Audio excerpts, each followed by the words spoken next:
Una-una po, yun nga po yung nababahala tayo, no? Dahil nung sinimulan po natin yung monitoring ng bentahan ng mga paputok, ay sinimulan po natin to last December 21 pa.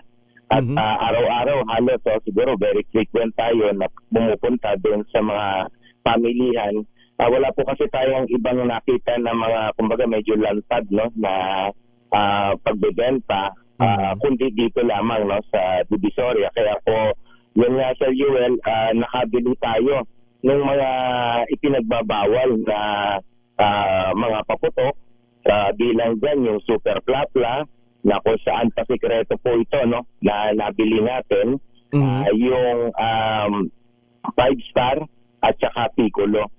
Ito po ay, bagamat yung iba hindi talagang medyo matumagal yung ating pamimili dahil nga sinusubukan natin na makita o makabili ng mga iba pang nasa listahan na mula nung inilabas ito ng Philippine National Police, no, yung mga ipinagbabawal na paputok. Pero ito lang po yung ating inabot at ipinapubliko na po natin ito para po makapagbigay ng paalala, lalong-lalo na panawagan natin doon sa ating Philippine National Police. May nakita po ba kayo na mga rumorondang mga otoridad natin, police o kahit barangay, mga kawaniman lang mula sa mga barangay na nag-iikot-ikot?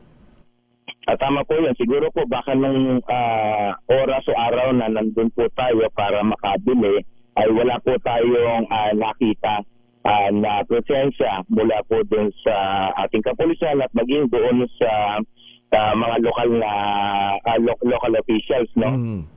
So yan po yung magandang binanggit po ninyo na dapat nga po halos araw-arawin yung visibility. Total alam naman po ng ating mga kapulisan at mga lokal na pamahalaan kung saan po yung bentahan ng mga paputok, lalong-lalo na po dyan sa parte ng Divisoria. Kasi kapag nakikita ho natin yung mga biktima, lalo na ho yung pinakahuling biktima ho kagabi, yung bata, 12 anyos, lasog-lasog ho yung katawan dahil ho hindi na paputok, pasabog na ho talaga . Tama po yan. Bagamat hindi ko pa po, salamat po sa balita na yan. Mahalaga po talaga na ipanawagan ito na ipagbawal na po talaga, lalong-lalo na kung illegal pa na paputok yung nagamit o ginamit, no, dito sa lalong-lalo sa ating mga biktima.